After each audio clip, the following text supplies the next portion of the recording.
आजी मी निघते आता. एक क्षणभर पण मला इथे थांबायचं नाहीये आणि तू मला थांबवायचं नाहीयेस. निघते मी. का थांबू मी आणि कोणासाठी? काय केलं तुम्ही माझ्यासाठी? फक्त आणि फक्त फसवणूक. नाही ऐकायचं मला तुमचं काहीच. का लपवलं तुम्ही माझ्यापासून हे सगळं? बाबांचं खरं रूप तुम्ही मला पहिलं का नाही सांगितलं?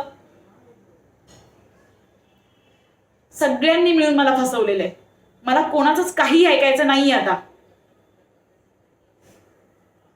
खूप विश्वास ठेवला होता मी तुमच्या सगळ्यांवरती. तुम्ही सगळ्यांनी माझा विश्वासघात केलाय. सगळ्यांनी.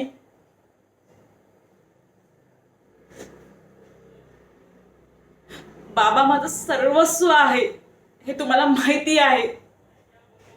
तरी पण त्या माणसाचं सत्य तुम्ही माझ्यापासून लपवलं. सगळ्यांना त्याच्यासाठी काय करू काय नाही असं नेहमी व्हायचं मला. पण आता मला त्याला बाबा म्हणायची सुद्धा लाज वाटतीये. नाही एवढा तो माणूस आता मला माझ्या डोळ्यासमोर.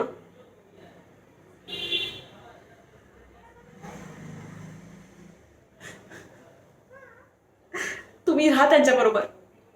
सगळे राहा. मी हे खोटं पचवू नाही शकत. मी हे घर सोडून जातीये आत्ता या क्षणी. आणि मला कोणीही शोधायचं नाहीये. मला कोणी फोन करायचे नाहीये. मी आता इथे परत येणार नाही. माझा संबंध संपला इथे. जाते मी आता.